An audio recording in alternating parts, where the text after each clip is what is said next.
लोकसभा चुनाव का दिन बच चुका है। औरंगाबाद पार्लिमानी हलके में चौथे मरहले में पोलिंग हुई है। उम्मीदवारों का ऐलान हो चुका है। 37 उम्मीदवार मैदान में हैं, लेकिन औरंगाबाद पार्लिमानी हलके के क्या मसाइल हैं, नौजवान इस ताल्लुक से क्या सोचते हैं, इस शहर की ख़वातीन क्या सोचती हैं, जानने के लिए हम इस वक्त सिटी चौक में हैं। सिटी चौक के पटेल आर्केड में कुछ प्रोफेशनल्स हैं जिनसे हम बात करेंगे। आइए जी जनाब, आपका नाम? मज़र खान। मज़र साहब, ये बताइए कि पार्लिमानी इंतखाब होने वाले हैं, अपने पास कई उम्मीदवार हैं, इसके अलावा इस शहर के क्या मसले हैं? सबसे पहले जो शहर का सबसे बड़ा मुद्दा है वो पानी का है। गुज़िश्ता कई सालों से हम देखते आ रहे हैं शहर के कई इलाके अभी भी ऐसे हैं जो कि पानी की किल्लत से दो चार हैं। बहुत से ऐसे इलाके हैं जिसमें ज़्यादातर मुसलमान इलाके हैं। पिछले 10 सालों में बहुत से लोग आए, उससे भी पहले बहुत से लोग आए, बहुत से चुनावी वादे किए गए, लेकिन अब तक पानी के मसाइल को हल नहीं किया गया। दूसरा मसाइल जो है वो साफ़ सफाई का है, कचरे का है, जिसमें ये शहर के जो नुमाइंदे हैं, जो इंतज़ामिया है, वो हमेशा की तरह नाकामयाब दिखाई दे रही है। हमारी इस इंतखाबात में नौजवानों का जो मसला है वो बेरोज़गारी है। शहर में मुसलसल बेरोज़गारी बढ़ती जा रही है।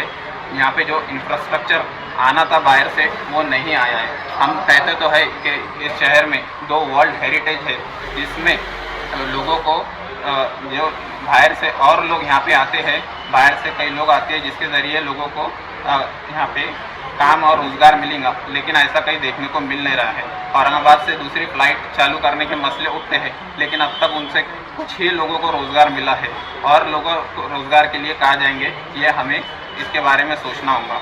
जो ज़मीनी मसले हैं रास्ते के, अगर हम कदीम शहर की तरफ देखें, आज भी इस शहर में बहुत सारे रास्तों का हाल बहुत खस्ता है, इंतज़ामिया उसमें भी नाकाम है। तो हमारी नौजवानों की और एक ज़िम्मेदार शहरी की यही है, तो इंतज़ामिया से और इन नुमाइंदों से यही गुजारिश है कि इन मसलों पर ज़्यादा से ज़्यादा आप नज़रसानी करें और इसको हल करने की कोशिश करें। जैसा कि आपने बताया कि इस शहर में नौजवानों के रोज़गार का मसला है, तो जहाँ तक मुझे याद पड़ता है, औरंगाबाद किसी ज़माने में इंडस्ट्रियल हब का नाम था।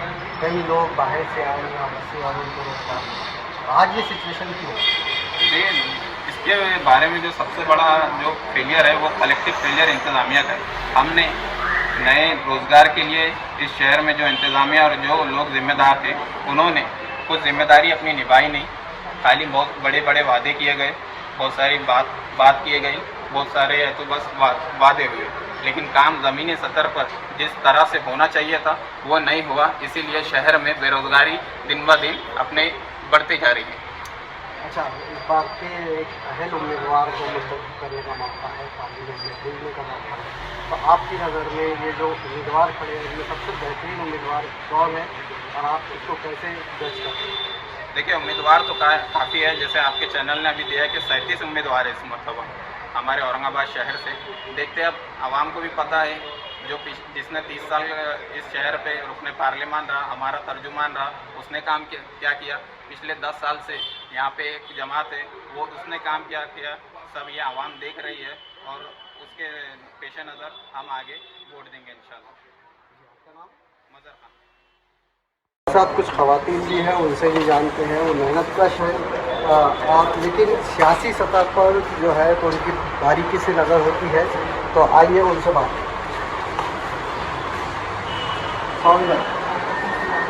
जी, हम औरंगाबाद टाइम्स की तरफ से आए हैं और इलेक्शन जो होने वाला है, तो इस शहर के मसाइल क्या हैं? इस शहर के मसाइल तो बहुत हैं। जगह जगह गड्ढे, रोड बराबर बने ही नहीं है। बजट आता तो कहाँ जाता पता ही नहीं, क्या काम करे। बेरोज़गारी बढ़ी है। नल तो 15 दिन 16 दिन कई दिन तक नहीं आता है। कई जगह परेशान है पानी के लिए। बहुत सारी समस्याएं हैं और हम नाराज़ हैं। ख़वातीन के रोज़गार के ताल्लुक से आपकी तालीम क्या है और आप क्या करते हैं? अब हमारी तालीम है जो ग्रेजुएशन, हमने पहले जॉब नहीं करे, मिला ही नहीं जॉब, तो अब हम ये घर के ऐसे काम करके रह रहे हैं। रोज़गार भी बराबर नहीं मिलता, ख़वातीन को नहीं, बच्चों को नहीं मिला। नौजवान जो पढ़े लिखे हैं तो ख़वातीन कहाँ से मिले? ये जो समस्या थी, ये जो भी है, यहाँ के कौन कैंडिडेट चुन के दिए गए, हमने चुन के क्यों देते कि भाई हमारी जो भी मांगे हैं पूरी हो जाए। सरकार के सामने इन्होंने रखना और उसको पूरी करके हमारे तक पहुंचाना। तो सिर्फ जाके बोलते और पूरा करते ही नहीं कुछ। अच्छा, अभी तकरीबन 37 उम्मीदवार हैं पार्लिमानी हल्के में, औरंगाबाद पार्लिमानी हल्के में। तो इनमें से आपकी नज़र में कौन बेहतर उम्मीदवार है और किसको मुंतखब करना चाहिए? 37 उम्मीदवार में से मैं सियासत में इतना तो नॉलेज नहीं रखती, मुझे नहीं पता ये 37 उम्मीदवार कौन खड़े हैं। बट यहाँ पे MIM है शायद, और कौन है। देखिए, कांग्रेस का तायद करदा उम्मीदवार भी है, BJP के उम्मीदवार भी है, और आपके MIM के भी उम्मीदवार हैं, और शिवसेना उद्धव ठाकरे की तरफ से जो खड़े हुए चंद्रकांत खैरे, कांग्रेस का उनको सपोर्ट है। तो आप ये बताइए कि आपकी नज़र में आप किसको वोट देंगे? अब तक तो हमने, अब कुछ तो चेंज आना चाहिए, इसलिए MIM अपने है भाई, उनको हमने चुन के दिए थे कि भाई हमारी जो समस्या है, हमारा प्रॉब्लम है, वो उन्होंने हमारे अच्छे से मुस्लिमों की तरफ से जाके उन्होंने हमारा कुछ हल करेंगे। तो वैसा तो कुछ नहीं हुआ, और अब हमको मुसलमानों को तो ख़तरा है, इसलिए हम वापस कांग्रेस के तरफ जाना चाहते। तो जो कांग्रेस को सपोर्ट करेंगे इंशाल्लाह।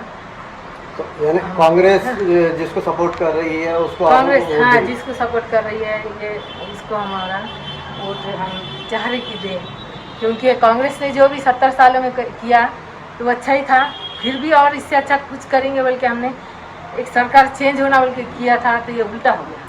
अच्छा, इस हुकूमत से आपको क्या उम्मीदें थी, मोदी हुकूमत से, और क्या पाया आपने?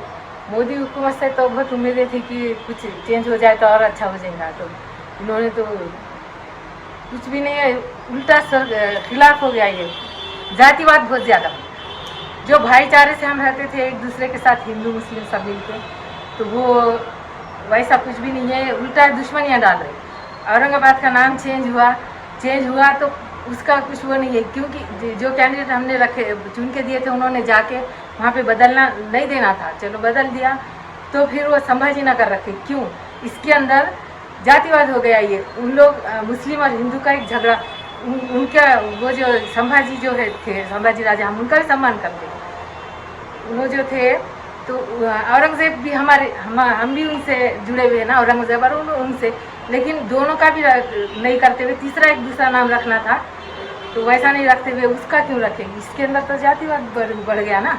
क्या आपको ऐसा लगता है ये नाम की सियासत में अवामी मसाइल कहीं गुम हो गए और अवाम के जो हुकूक थे उनको सलब किया? अवाम के हुकूक जो मसाइल रहते हैं उनसे दूर करने के लिए ये कुछ भी खेल बीच में निकालते, ये नाम बदल दिए, कहीं कुछ दूसरा कुछ ऐसे बता देते और उधर डाइवर्ट कर देते दिमाग सबका। फिर क्या है मसाइल? तो सबसे बड़े मसाइल तो बेरोज़गारी, गरीबी, परेशानी और ये रोड, ये पानी, ये तो मसले हमेशा से चलते आ रहे हैं, ये भी है। तो आपको क्या लगता है अवामी मसाइल पे इंतखाबात होना चाहिए? ज़रूर अवामी मकामात पे होना चाहिए, और ये आपस में लड़ाई झगड़ा, जातिवाद, मुस्लिम हिंदू के ज़बान खल्क़ को न खा रहे खुदा समझिए। तो ये हमने देखा कि बाजी ने जो कुछ कहा है और नौजवान ने जो कुछ कहा है, तो मुल्क की आवाम इन खदशात को लेकर फ़िक्रमंद है कि इस मुल्क का मुस्तकबिल क्या होगा, और मुल्क को अगर बचाना है तो सेकुलर क़ुव्वतों को मजबूत करना। औरंगाबाद टाइम्स, औरंगाबाद।